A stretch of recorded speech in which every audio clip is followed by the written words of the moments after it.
5, 4, 3, 2, 1. Welcome back, ladies and gentlemen, to the Alt Kings podcast with a very, very special guest today. We have Conor here from Hedera Starter. Say hello to everyone, Conor. Howdy, y'all.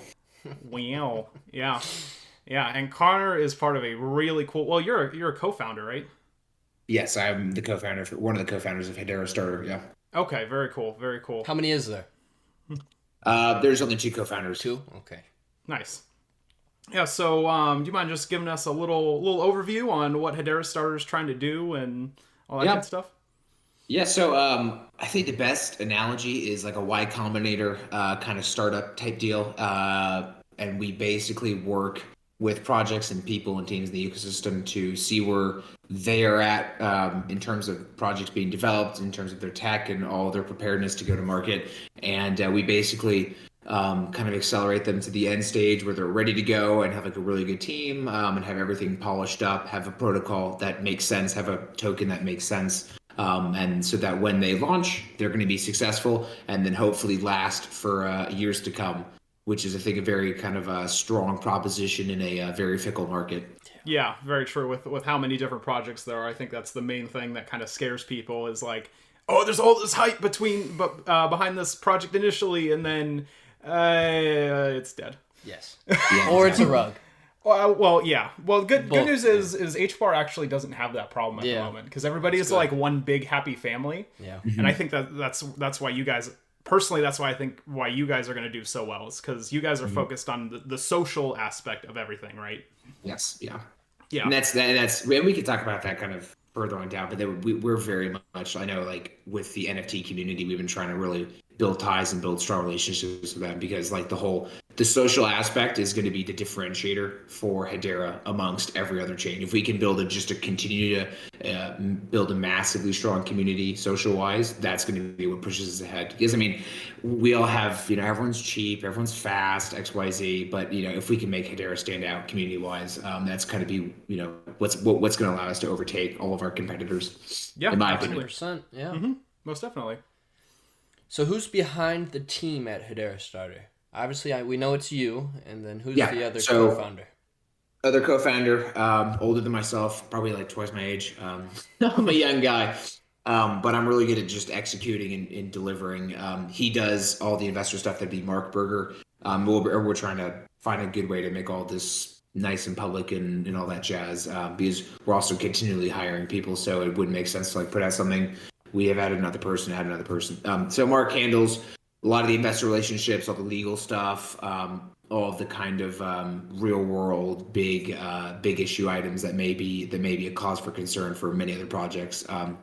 Because that's been something that we've also been trying to focus on is making sure that we're very, figured out with legalities, with jurisdictions and all that stuff, and that we're, all the company, legal pieces are in place.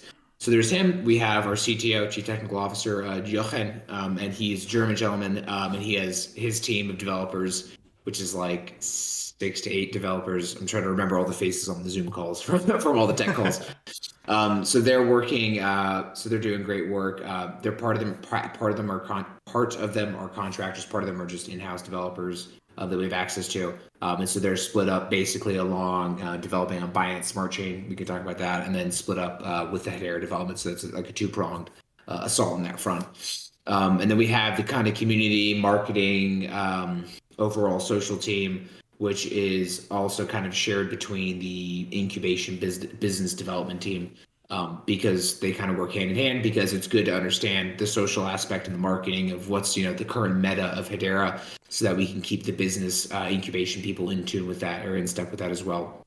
And so the marketing team is 3 people looking to bring on another person, actually looking to bring on 2 more people. And then the business team shares 2 people at the moment. So that's like, if you take all that, 2 co-founders, dev team of let's say 7 people, just average it out. 9 right there, probably like 13 to 14, and then maybe in addition, maybe up to 15, I think, with potential hires accepting. And then we're also just going out in the community and really trying to find people that are in the Hedera community that have a lot of experience, a lot of connections, and then really want to see the network succeed and kind of fall in line with our vision. We're trying to recruit them as well. So lovely. Yeah, that's awesome, man. That's really cool. Slow but steady. When's the race? Yeah, no, that's the thing is like, that's been what we've, and not like a struggle, like funding wise, like we've been blessed with a really good team of investors, but we are, we've been trying to raise a significant bag. We have about, I think, 5.5 million will be kind of the end stage of the initial funding before we go into the IDO. And we did get comments from investors like, "Oh, that's a lot of money. Why don't you just want to raise like less than $1 million or less than $2 million?" And it's like, listen, like, you have to take a look at Hedera, look at where it is, look at where the community's at, look at where the ecosystem is at, and say, hey, this is going to be a 4, 5, 6, 10-year kind of endeavor if we're successful. And so we want to have a runway that's going to be capable of supporting myself, all the employees, all the projects, and everything that we're doing for at least 5 years, assuming we get zero profit. And because then that just goes back to the mindset, like you said, this is a long-term thing. I'm not here to just show up and just push out projects. This is it's something I'm very passionate about. So. That's great. Mm-hmm. Yeah, judging by all the documents and stuff you guys have put out, it's very easy to tell that. Yes. There's a lot of time and energy that has been put into this. I know, like, for me, like, I wake up at 3 a.m. my time, and I'm going to bed at, like, 8 or 9 p.m. And tonight I'll be going to bed late because we have a meeting with some people over in Vietnam. We're trying to get a Vietnam marketing team set up. Wow. But yeah, we can also talk about expanding overseas later as well. Yeah, most definitely. Love to hear that. Mm-hmm.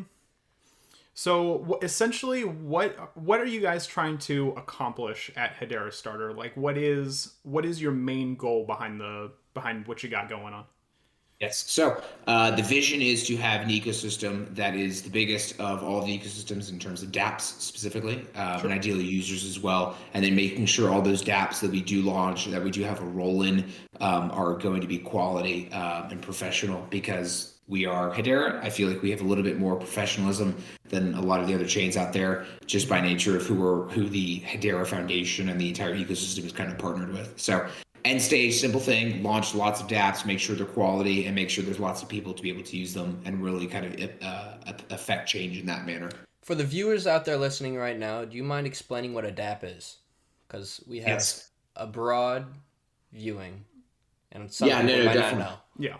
Yeah, so dApps are basically just the shorthand for decentralized application, and that's basically just any sort of, I guess we'll use the term application that's on a network, on Ethereum, on an Avalanche, Solana, on Hedera. These can range from decentralized exchanges, lending services, things that allow you to store your funds, trade your funds, transact your funds, move funds around. These extend to gaming and NFTs and everything that exists on chain. Basically, it's any kind of interactable function that's on chain. And these dApps don't even necessarily need to have tokens. They can be tokenless, permissionless type things. But they're just basically functions that allow you to input data, and you're going to receive some sort of output, whether it's a game, whether it's like I said, some sort of financial derivative or something like that. So that's what I would call a dApp. For sure, that explains a lot. Yeah, it helps a lot of people. Perfect sense. Yes. Mm-hmm. So, what made you choose HBAR? Yes. So I have a lot of experience kind of in the general like startup / launchpad, Y Combinator, whatever we're trying to do type scene, the niche that we're trying to fill with Hedera Starter. And I was already able to see how it played out across chains that already had communities in place, had ecosystems in place where you can deploy. And Hedera is unique just because as of right now, it doesn't have full ability or full capabilities to launch an ecosystem. We're gradually getting there. There's people on the sidelines like Dovu and all those guys and Hashpack, and we're all like, we have a bare bones ecosystem forming right now, and that's like the best opportunity because I feel my vision and my team's vision aligns very much with the vision of Hedera Starter, or not Hedera Starter, with the Hedera Foundation, with the general community that already exists right now. And so I feel like it's a perfect opportunity for us to come in and offer what we can offer before other people with ulterior motives, different visions, different end state goals begin to kind of populate. And so we very much want to help be a guiding hand that's able to ensure that Hedera is able to grow to the very, peak of the overall crypto market, but do so in a manner that's going to be conducive towards long-term success and towards, over the 10, 20 year, 30 or whatever time span we're looking at for Hedera, that it's going to be kind of getting there in a manner that's, that's going to be honestly just in a manner with integrity and authenticity, more so than you can say kind of for other chains. Yeah. That's beautiful. Yeah. We need more people like that in the space for yes, sure. Honestly. That are just trying to do good, honest work and aren't trying to, steal money from people. Or throw people under the bus. That's true. Yeah. Yeah. We are but honest dApp growers tending to our dApps. To use a meme. Yeah, that's good. That's solid. So there was quite a few mentions in the would you call it a white paper? There was a 13 slide thing that you guys had prepared. I forget what that was called though. The investment deck. Yes. Yeah, the investment deck. Yeah. On there you had mentioned the DAO and all that stuff behind it. So do you mind also explaining to the audience what a DAO is, just in general? So a DAO is a DAO, decentralized autonomous organization, and that's basically kind of a think of it as a corporation that's basically been devolved into a body where the membership and the whole voting and power structures are all kind of determined upon token holders and then various interactions between token holders. So it's basically just a group of people who have come together and have some sort of unifying token that allows, or a token or NFT even, which is technically a token, but you can have some sort of that unifying asset that allows them to interact with each other, make proposals, do things differently with the DAO, and basically, from a group of people, you have a single entity that's able to act as a singular entity in a space. So does that make sense? Yeah, 100%. Yeah, so how would the HDAO different than others? Yeah, so HDAO, so the Hedera Starter, and we can kind of talk about this as well, is broken up into two pieces. We have the HDAO and we have the HPAD. The HDAO, in the process of incubation, is closer to the projects because those people are the members of the HDAO are going to be privileged with a bit more responsibilities than the average person who participates in the pad itself. And what that means is that they're going to be able to get access to earlier initial funding rounds, seed rounds, private rounds, and stuff like that, which investors normally, or retail investors normally, aren't able to get access to. But also they play kind of a valuable role for us because they're going to be the ones ultimately approving whether or not we can bring a project to the HPAD and then launch the actual project itself. Because what we'll be doing is, now this will kind of explain the incubation side.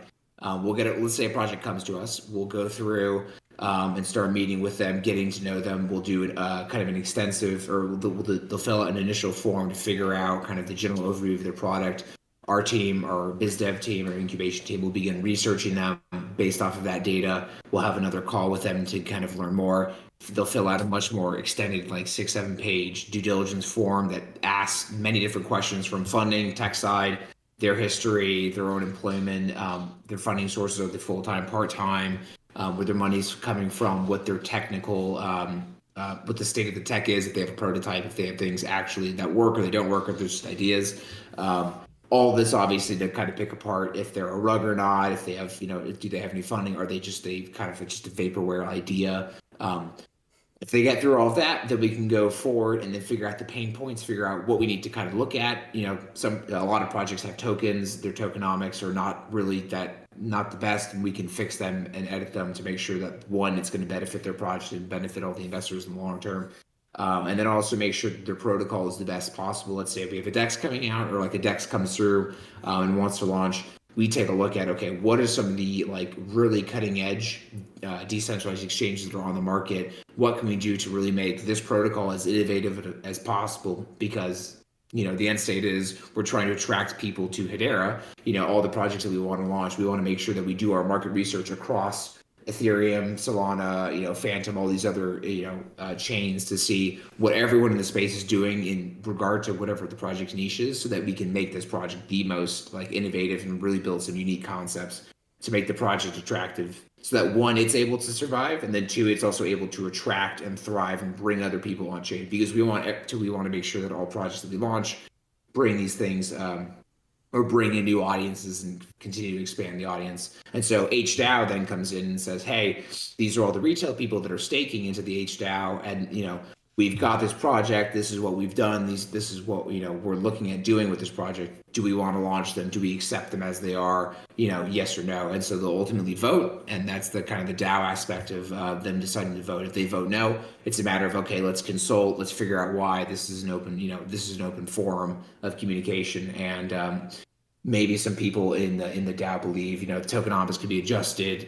Is there a single specific point that everyone agrees we need to adjust or fix that? Yes or no? Then let's go ahead and fix that. And then ultimately, hopefully, they'll give the yay vote, and then we can take that, do the funding. The HDAO will get to get access to all the funding. We'll connect them additionally to our kind of network of investors that want to support them as well. And then once that initial funding round is kind of done, then we'll go through, begin the true marketing, and really ramp up the project's interaction with the community, and basically like debut the project. And then that progresses to the HPAD. So the HDAO is a very vital thing, and this is the cool aspect long term, because with the first few projects, people are, they're new, they're gonna, they have, I know for me, like I've reviewed and dealt with 60, 70 plus projects at this point, is what it seems like. And so I can kind of pick out, I'll look at tokenomics, I automatically know, okay, these are some pain points. I look at the protocol, these are some pain points. The goal is to have that community, the HDAO members, all start to spin up that experience. And since, as we talk about building overseas and looking at bringing communities overseas and getting, people in different areas and different markets involved, we're essentially aggregating knowledge and experience from all these different parts of the world, and then all getting them exposure to this process of incubation. And so that's going to allow us to generate really unique and diverse ideas, and so that'll hopefully really put us on a path to be the HDAO to be like an innovation center, where we have all these people with these really unique experiences, unique backgrounds, all providing their valuable input. And so what does that mean? That means the projects that we put out are going to get better and better and better over the years, and that's kind of a long-term vision. And then ultimately why I think the HDAO is such a massive part of Hedera Starter, and we just need to focus on. And that's one of the big things I'm focused on, executing correctly, because that can make or break, and also really define us from all these other launch pads that exist. Yes. So yeah, that's a long-winded answer. Does that? Oh, it's great. It's beautiful. Man. Yeah, it's literally beautiful. It's perfect, because the people in the Hedera community are gonna want to. They're gonna want to know everything. Yes, exactly. They're gonna love it all. Yeah, you're like the patches of Hedera Starter. Everybody goes to patches for and stuff. So patches is the GOAT. He's an awesome guy. I love him. He is. Yeah, he's really good. So we have the HDAO and the HPAD. Mm-hmm. The HSTART token powers both. How will that be used? Yeah. So the HSTART token. The HDAO is going to be contingent. Your membership in the HDAO is contingent upon just staking the HSTART token, and then membership, same thing with the pad, is contingent upon staking of the HSTART token. And there's varying amounts, and we'll kind of release this as we get closer to our own launch.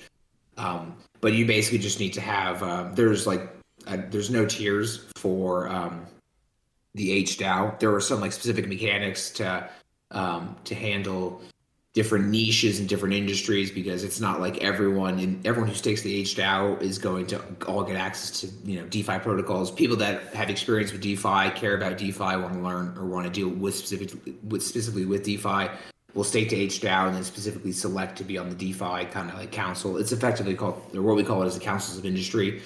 And then with the HPAD itself, you are doing something kind of similar, where if you want to participate, if you're focused on NFT or metaverse protocols, you'll be staking the HPAD, and then you can specifically choose to focus only on getting primary access to NFT and metaverse kind of protocols, because we understand not everybody wants to invest in DeFi or invest in metaverse or invest in gaming or whatever that comes to the pipeline. And then the HPAD works on a lottery system, and we've gotten comments and criticism for that, and I fully understand. But the reasoning behind choosing to do a lottery-based system, where the higher tiers have a higher chance of getting a lottery allocation, because you've invested more money into the higher tiers, obviously. But the whole reasoning behind the lottery system is that as we get bigger and bigger and have a larger, investor amount of people or investor base, like if you have 1,000 people, guaranteed allocations are fine. If you have, but as you start to go 5,000, 10,000, if we're aiming for like, a really globe-trotting launch pad that's able to serve many different markets and many different languages, that's thousands and thousands of people, and that is an end state goal. And so we're trying to just make sure that's already in place right now, so that as we get to, fingers crossed, 10,000, 50,000, 100,000 people that are getting involved in Hedera Starter, guaranteed allocations just really is not conducive, to serving a wide investor base, in my opinion. Yeah. It's definitely going to help, especially as you guys start to grow and you're going to be onboarding a ton of new projects. Having investors be able to specifically pick out like, hey, I'm only interested in this one thing, or maybe like a bucket of things per se, and then that way they can help, allocate their money where they want it to be. Yeah, it's really, really smart. It's genius. It's really good. Makes me want we do have a third solution as well. That's kind of it's the second. We are a 2-token system, so we do have another token. It's the HPRIME token, and that's basically kind of what you mentioned. It's the basket token, and we're effectively building that to be like an ETF token, like a Hedera Innovation ETF token. And so all projects that pass through will contribute some portion of tokens into the backing of this HPRIME token.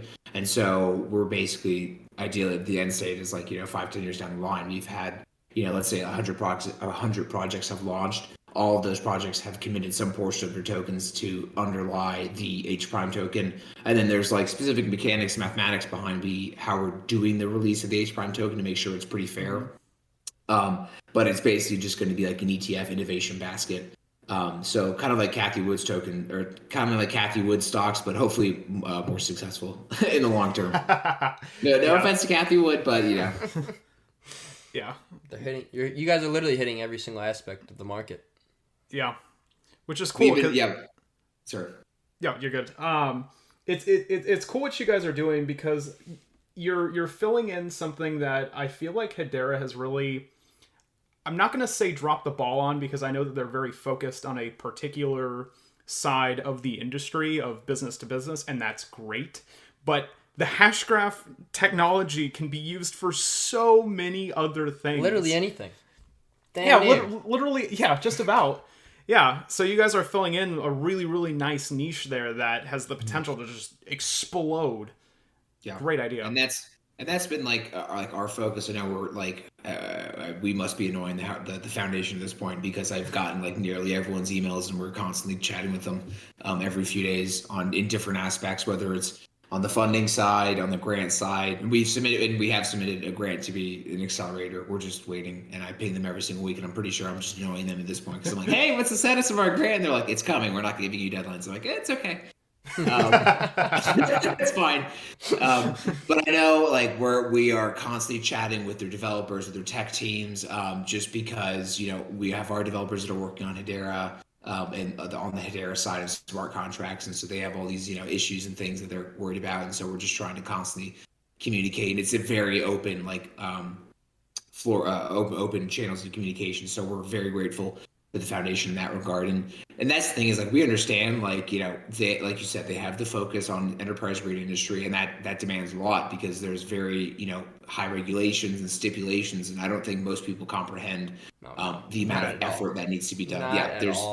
Absolutely. So especially that interaction with the crypto industry, which has the stigmas that it does have. So, they're doing the Lord's work in that regard. So I don't even mind, putting the time and effort to kind of counterpoint them in this regard to a system, because I feel like that's what we're doing, is we're supporting them, working hard and trying to get funding to support ourselves, so that we can in the end ensure that Hedera is able to grow. And that ties into we're talking to people that can help us develop communities in Korea and the Philippines and APAC or Asia Pacific. I think now I'm also talking to people in the Middle East as well. All these different countries and regions that can be served.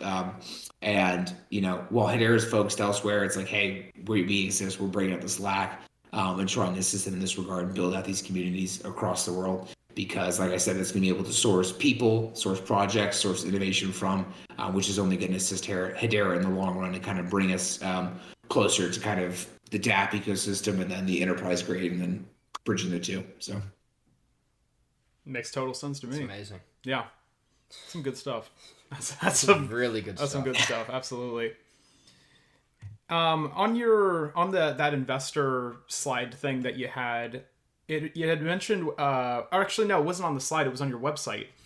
You said register. It was like something along the lines of like register for an IDO. What is an IDO? Yep.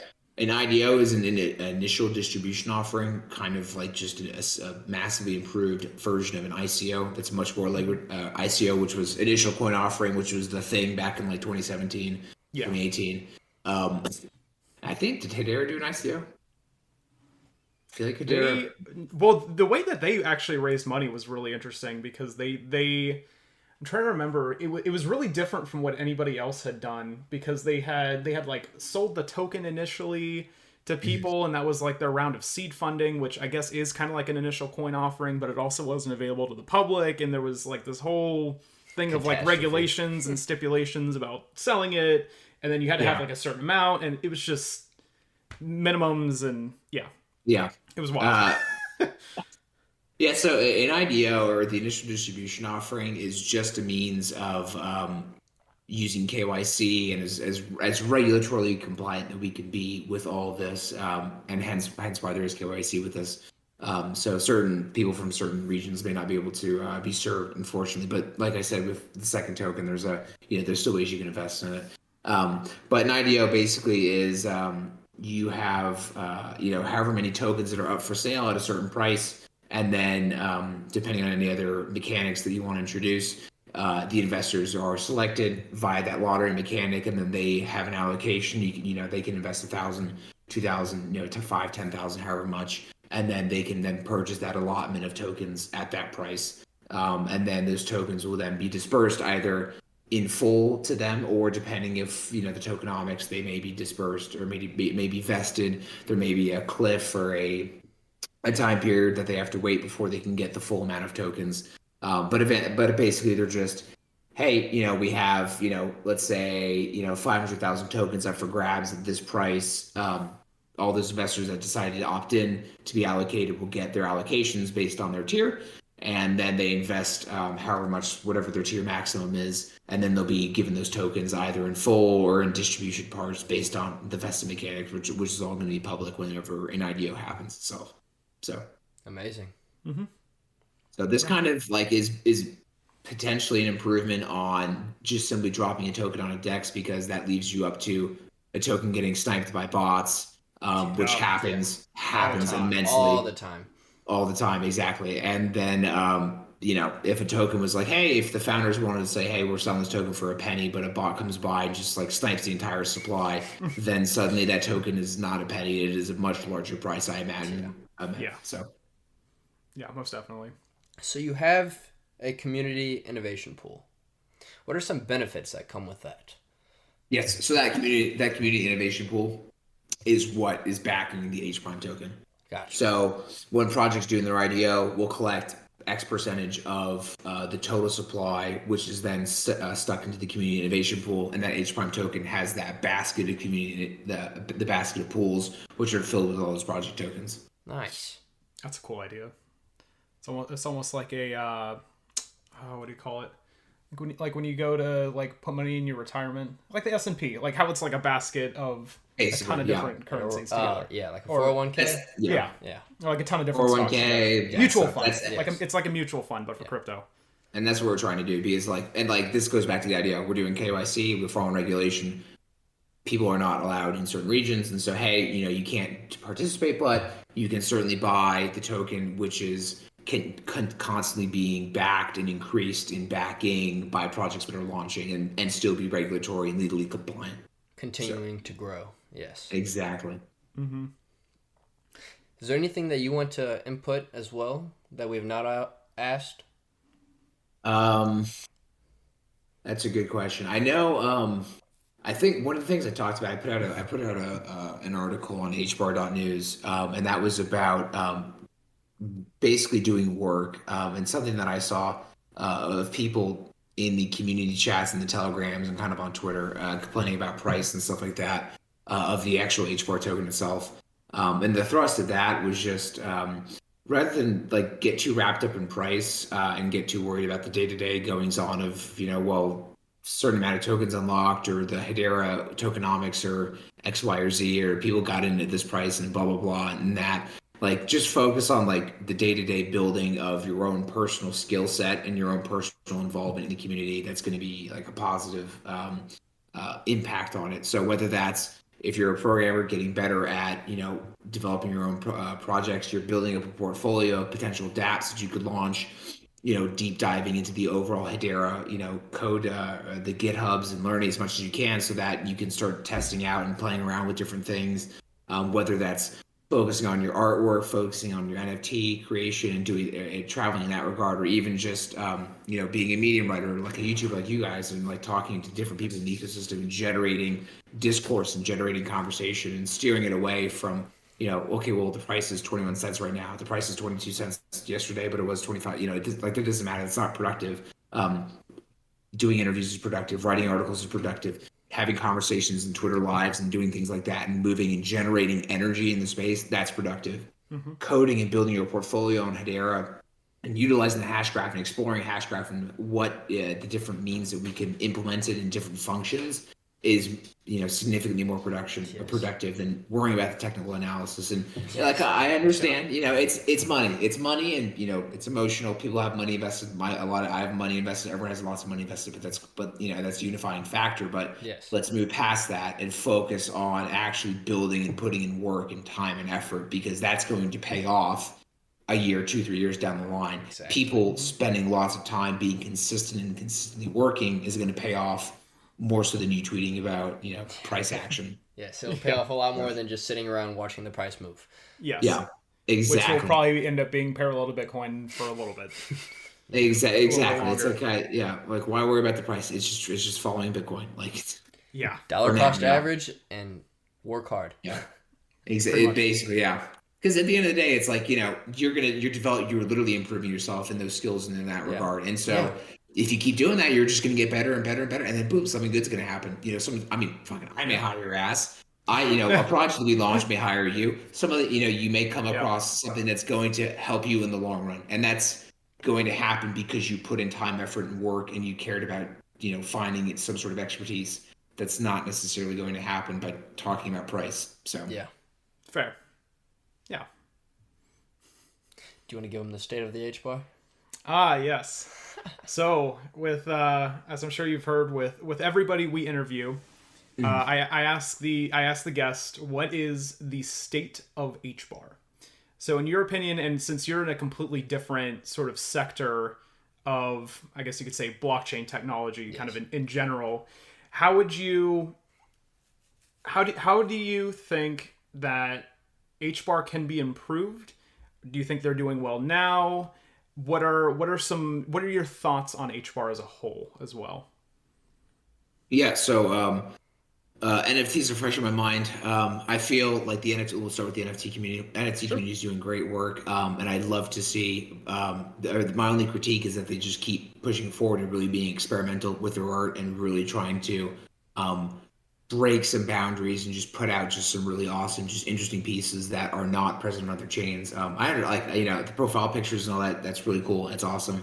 But I'm really supportive of the people that are developing just unique art that's like one of one, hand drawn or handmade or stuff like that. Yep. Just venture, just put it out. Just find art that you're actually passionate about building and doing, and you're start creating and doing, and then put that out. The community is doing good right now, and then if we can push them in that regard and really kind of help them expand their overall creative boundaries, they're only going to be better, and they're going to be a defining feature of Hedera and kind of outclass all the other chains. So that's NFTs. In terms of like my sector and dApps, this is kind of like more so for the foundation, but they just need to keep working with us and we're working with them. So it's just a matter of just keeping that work and consistency up in terms of what needs to be built, what needs to be, finished up, developed, so that we can have kind of the full support. And they've been doing a great job as is. It's just like, we just need to keep working, keep pushing forward so that we can have hopefully a full ecosystem support by the end of like Q2, Q3. Because after that, we'll get dApps, we'll be off to the races. So in terms of that, just continued work and continued effort is kind of all we're asking for. And that's what we're offering. And we're offering time and energy. And we just kind of want the same out of the foundation. That's what they've been doing. That's been great. For funding and marketing, just continuing to kind of make the money available. I understand, like, they're only so big, they can only focus on so many things, and that's why we're kind of stepping up to the plate with trying to expand and really seed foreign markets and talk to, start laying the foundation overseas. And so that's just continue to make funds available. They've been making funds available to us, and we're trying to utilize them. So just kind of continue to have that open conversation with us.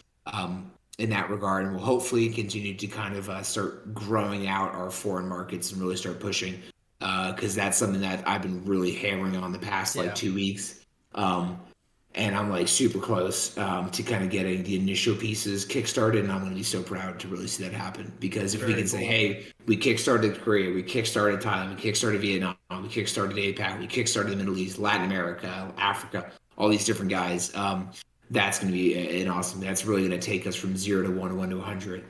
So there's that.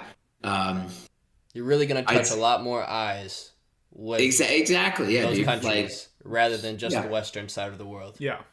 Yep. Because I mean, for better or worse, Ethereum, if as much as they want to, they can't necessarily do that. And then other chains, I don't think are really focused on that as well, and not focused on like taking care of those people and delivering them a genuinely good product that is going to be able to last them for kind of many years ahead. Yeah. So foundation wise, I know people complain about the foundation, but at the end of the day, they're doing their thing. They're working hard on their end. We just need to step up as a community and offer our services, see how we can work with the foundation. It's a two-way street. They're doing their work. We just need to say, hey, I'm ready to work. I'm ready to put in time and effort, ready to volunteer in whatever capacity I can, and I can put in work on my end. Because that's what's going to define us as a community that's willing to actually put in the work to grow the chain and make it necessary. Aside from that, that's the big thing. There's been some drama and some other stuff around, but I just, I think things are going fine as is. We just need to kind of put in the work, and if we can keep, showing up with energy and get that momentum going, then the rest of this year is going to be, I think, a heck of a year, in my opinion. I couldn't agree more. Absolutely. Yeah. That was honestly the best state of HBAR we've gotten to date. Yeah, 100%. Yeah. Well, I mean, considering he's in like everything. Literally. He touches every aspect of it. It's beautiful. Yeah. Yeah. But Conor, our last question for you. Well, we appreciate having you on, and we're very appreciative that you were able to come on and talk to us. Absolutely. Hey, thank you all for having me on like such a short notice, because I was kind of like, DM, let's do this. So hey man, it all worked out, and we're here now. Appreciate it. Yeah. Yeah. Mm-hmm. But our last question is price prediction for HBAR end of year. As much as you hate it. No, yeah. Man. It's a hard one. It's a very hard one. Yeah. What the price was like it's been around 20 cents, right? Yeah. Okay, I'm trying to think market cap and then all the trillions of dollars that are soon to funnel through HBAR.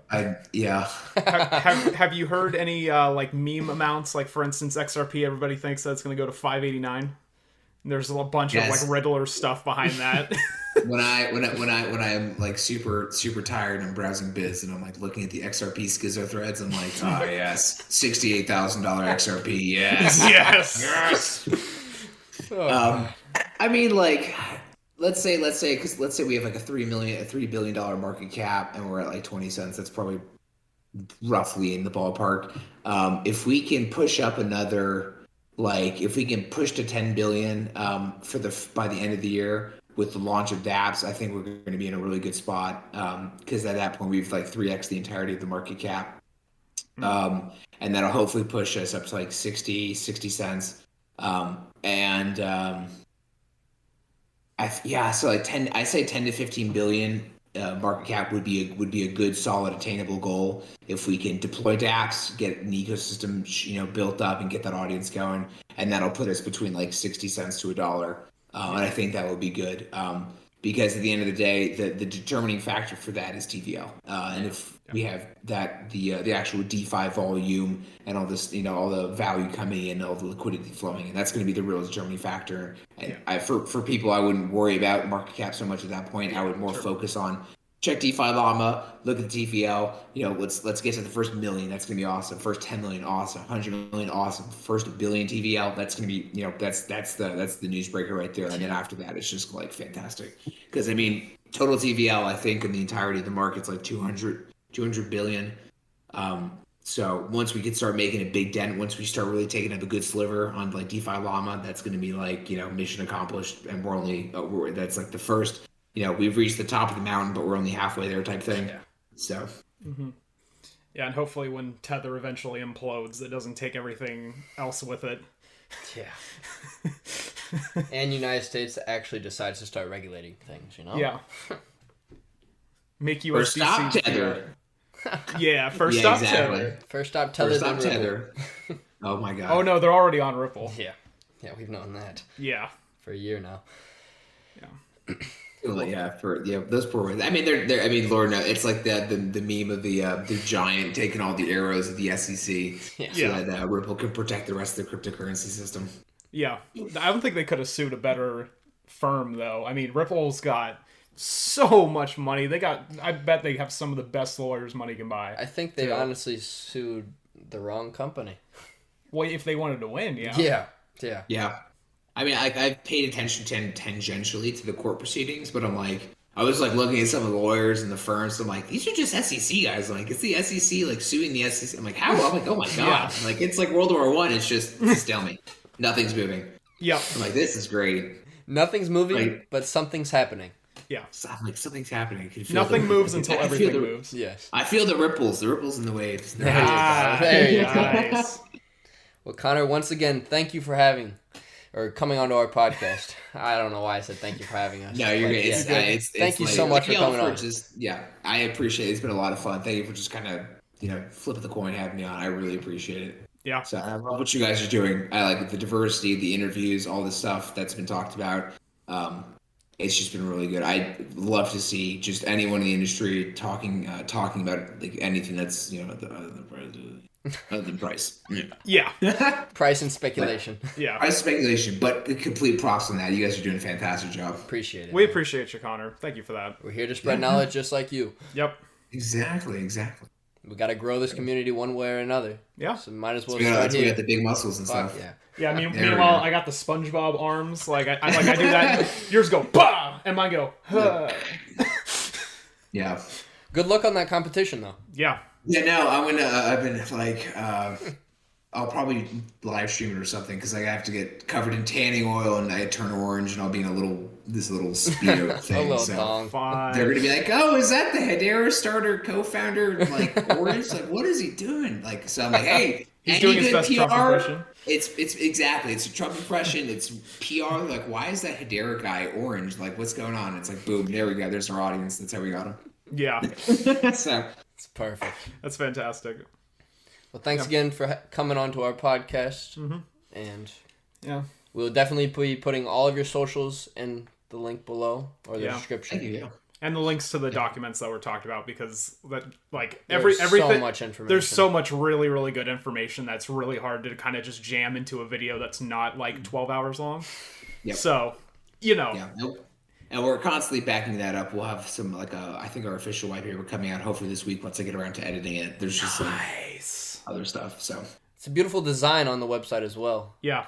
Thank you. Yeah. No, sleek, our front end guys are legends, absolute legends. Our entire development team is just a bunch of rock stars. I love them to death. It's a big Lord's work. You should have them email Medium and ask them why it's so hard to physically print stuff. If you physically tried to print media from Medium before, it'll straight up just cut off entire paragraphs for absolutely no reason whatsoever. You can't resize it. You can't change the margin to get it to work properly. You have to use third-party apps to You would think they just have a simple they have the share, the light, or whatever, and then just the print. It's Just print. No. That's it. No. So good deal. Well, this has been the Alt Kings podcast. お前はもう死んでいる。何? Next week with another episode.